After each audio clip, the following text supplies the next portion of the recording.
Kumusta lahat? Dito po tayo ngayon sa ESP Grade 5, Edukasyon sa Pagpapakatao, Quarter 4, Week number 3. Paggawa ng kabutihan, isang pasasalamat sa Diyos. Ang paggawa ng kabutihan ay isang paraan ng pasasalamat sa Diyos. Mag-isip tayo. 1, 2, 3.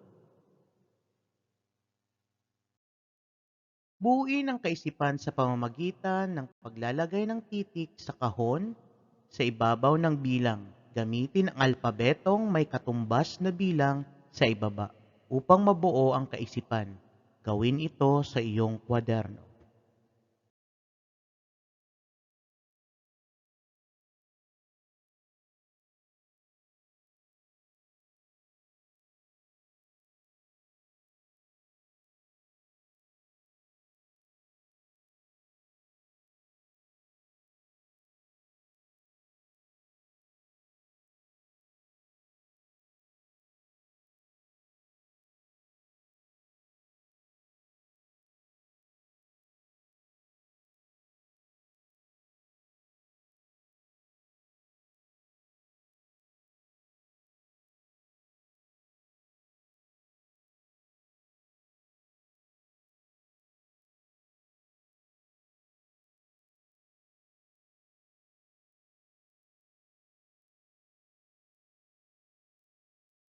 Sagutin ang mga tanong.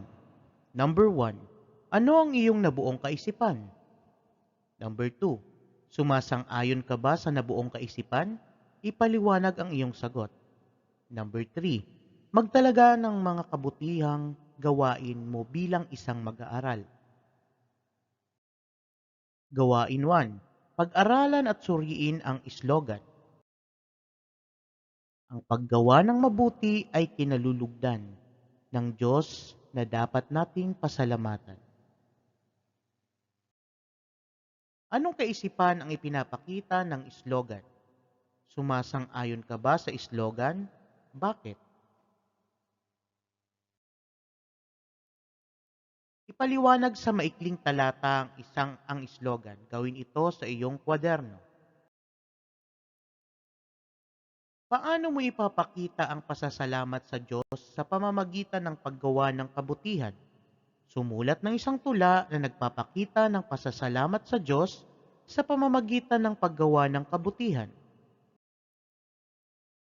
Ang pagsunod at paggalang sa nakakatanda, pagrespeto at paggawa ng kabutihan sa kapwa ay isang magandang gawain para sa kabataang tulad mo.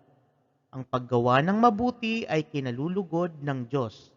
Ito ay isang paraan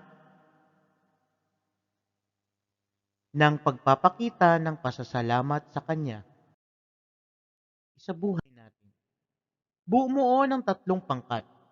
Kayo ay magkakaroon ng 5 hanggang 10 minuto upang pag-usapan sa bawat pangkat ang mga sitwasyong igagawa ng dula-dulaan.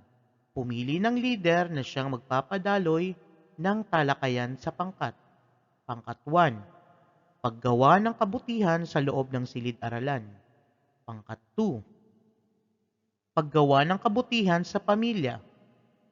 Pangkat 3. Paggawa ng kabutihan sa mga kaibigan.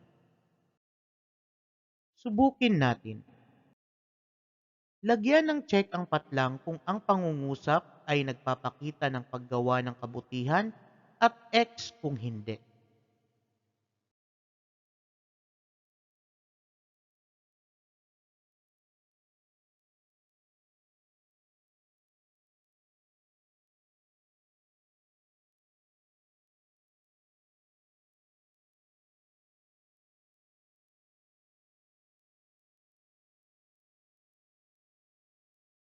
Ayan, maraming salamat po sa pakikinig sa ating lesson ngayon.